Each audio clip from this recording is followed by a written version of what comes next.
Deep in the heart of a sprawling space station, where species from across the galaxy gather to coexist, humanity is about to prove that its greatest strength isn't just technology, it's heart. Ambassador Crix, her iridescent scales shimmering with unease, stared at Chief Administrator Zix as chaos brewed between their species. "You did what with the human younglings?" Crix's voice trembled, her antennae twitching violently. Chief Administrator Zix flared his wing membranes defensively. "We merely contained them in a standard juvenile detention facility. They were disturbing the peace, climbing rocks and making noises." Crix's scales turned an alarming shade of gray. "Do you even realize what you've done?" Zix sniffed dismissively. "The facility is perfectly adequate. Nutrition paste, sanitized pods, quiet time. It has everything developing specimens need." But when Diplomatic Officer Winters arrived, her calm demeanor masking a storm of fury,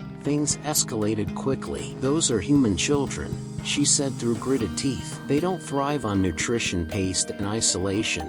They need food, sunlight, laughter, and love." And now, 6 sets of parents have been searching for them for 3 days, imagining every nightmare scenario possible. As Winters explained the concept of Mama Bear mode, Crix winced. She'd studied enough human idioms to know this wasn't going to end well. Sure enough, moments later, a mob of red-faced humans burst into the room, demanding answers and justice. "Where are our kids?" one parent roared, their voice shaking the walls. Zix tried to defend himself, but it was too late. The parents weren't interested in excuses. Their children had spent 3 days locked up because they dared to play, a fundamental part of being human. As Officer Winters reminded everyone, messing with human kids unleashes something primal, protective instincts so fierce they've shaped civilizations. By the time the dust settled, Recreation Sector 7 had transformed. The crystalline rock formations remained,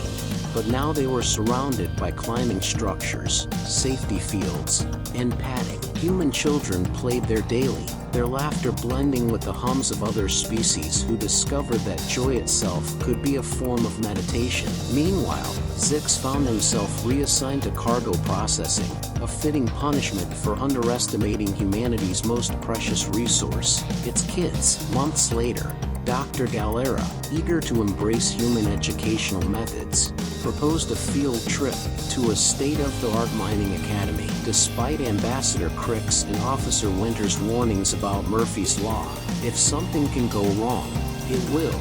The excursion went ahead. At first, all seemed fine, that is, until 2 curious children, Tommy and Alex, disappeared into the maintenance shafts of a massive AI-powered mining machine. When the adults finally tracked them down, they learned the unthinkable.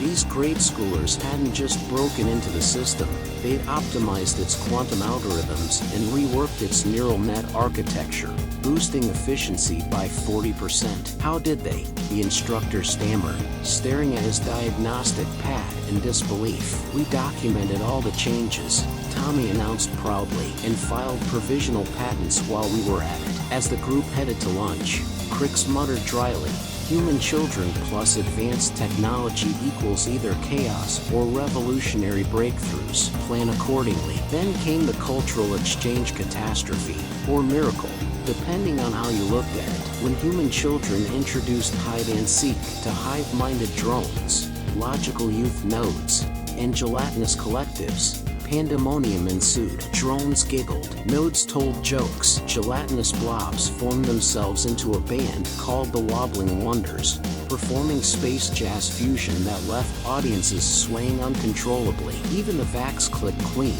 horrified at first, couldn't deny the results. Her drones were happier, more efficient, and questioning old patterns. "Why do we process packets alphabetically?" one asked. The answer, no good reason. As Buzz 7, a newly independent drone, put it, "Humans showed us we can think for ourselves while staying connected. It makes us better." Finally, there was the great science fair incident. Teams of human and alien children collaborated on projects ranging from quantum humor analysis to physics-defying light shows. One team, led by Tommy and Alex alongside crystalline entity kids, grew quantum entangled crystals that refracted light into impossible patterns. Another group accidentally created a hybrid computational comedy network, generating jokes synchronized with music and visuals. Species who'd never communicated effectively suddenly shared laughter, understanding, and connection through this bizarre symphony of science and creativity. As Ambassador Crix noted in the official records, when humanity said their children were their greatest contribution to galactic civilization,